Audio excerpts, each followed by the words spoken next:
আসসালামু আলাইকুম রহমতুল্লাহ। সুপ্রিয় শিক্ষার্থীবৃন্দ, আশা করি তোমরা সবাই ভালো আছো। এই ভিডিওটা তৈরি করছি দশম শ্রেণীর শিক্ষার্থীদের জন্য। দশম শ্রেণীর 2025 সালের অর্ধবার্ষিক পরীক্ষার রসায়ন প্রশ্নপত্র নিয়ে আজকের এই ভিডিওতে আমরা আলোচনা করব। তোমরা যারা বিজ্ঞান বিভাগের আছো বা সায়েন্স নিয়ে পড়াশোনা করছো তাদের জন্য এই ভিডিওটি, ঠিক আছে? তো প্রথমে হচ্ছে 25 নম্বরে একটা বহু নির্বাচনী পরীক্ষা হবে, যেখানে হচ্ছে 25 মিনিট সময় পাচ্ছ তোমরা। তো এই ধরনের 25টা বহু নির্বাচনী প্রশ্ন থাকবে। তোমাদের যে কাজটি করতে হবে, এটা ওএমআর ফর্ম দেওয়া হবে, সেই ওএমআর ফর্মে এই প্রশ্নগুলো সঠিক উত্তরগুলো হচ্ছে তোমাদের অ্যান্সার করতে হবে বৃত্ত ভরাট করার মাধ্যমে।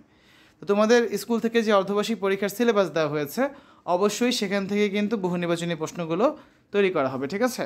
তো এইগুলো বহু নির্বাচনী অংশ। এবার হচ্ছে আমরা রচনামূলক অংশ নিয়ে আলোচনা করব।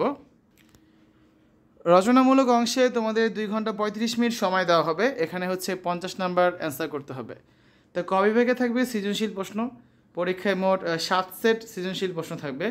তোমাদের এই 7 সেট প্রশ্ন থেকে তোমরা হচ্ছে যে কোনো 4 সেট প্রশ্নের অ্যান্সার করবে, ঠিক আছে?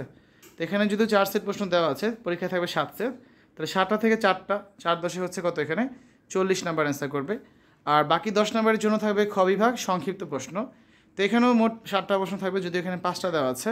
তো 7টা থেকে 5টা 2 করে, প্রতিটা হচ্ছে 10 নাম্বার, 2 নাম্বার করে, তাহলে 40 হচ্ছে রচনামূলক আর 10 হচ্ছে সংক্ষিপ্ত, মোট 40 সৃজনশীল। তাহলে মোট হচ্ছে 50 নাম্বার রচনামূলক আর 25 হচ্ছে ব্যবহারিক, আর বাকি 25 বহু নির্বাচনী। এই মোট 100 নাম্বারের পরীক্ষা হবে, ঠিক আছে? যেহেতু সরকার থেকে এবছর কোনো নমুনা প্রশ্ন দেওয়া হয়নি, এই কারণে ভিডিওটি তৈরি করা, যাতে তোমরা বুঝতে পারো পরীক্ষায় কী ধরনের প্রশ্ন থাকতে পারে। তো আজকের এই ভিডিওতে আমরা দশম শ্রেণীর রসায়ন অর্ধবার্ষিক পরীক্ষার প্রশ্ন নিয়ে আলোচনা করেছি। আশা করি তোমাদের কাছে ভিডিওটা ভালো লেগেছে।